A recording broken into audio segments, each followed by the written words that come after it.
Medical help. We expect a response within minutes, but in one case in Anderson County, it took more than 30 minutes and several 911 calls before an ambulance showed up. 10 News Anderson County reporter Emily Crabtree joining us now with how this case may be a symbol of a larger problem with response times. Emily?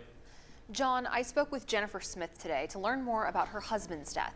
She says if more resources were available, there's a chance he'd still be alive.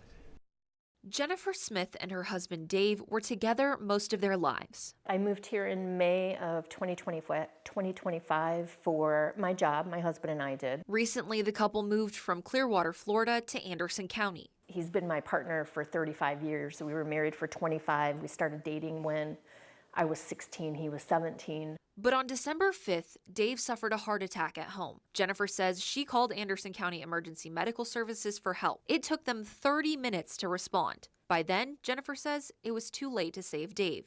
He looked at me and said, "You're gonna have to do CPR." And he took his last breath and just basically passed out, and I could just tell it was cardiac arrest and he was gone. Dave died shortly after EMS arrived. Now Jennifer's asking what took so long. In total, at what we would call peak time, meaning when all the trucks are on, we would have 12 ambulances that would be staffed and in operation. Nathan Sweet oversees Anderson County EMS. He says because of limited resources, units are dispatched based on availability rather than distance. And that's quite common for things like that to happen, to have people responding outside of their zone, going a great distance, getting some of these outlier areas. Sweet says he's working with his team and county commission to try and make more resources available, like new dispatching technology and additional ambulances. And Jennifer says she'll be there to make sure something gets done. Nothing can be done to bring Dave back, but if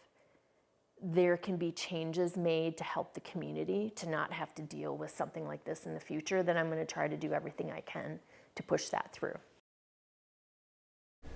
Now, Director Sweet says he is working with the county to get another ambulance unit in the Oak Ridge area. He says because so many calls from the county come from that area, having another unit there will help keep teams in the zones they're needed in. John? Emily Crabtree will continue to follow that story. Thank you.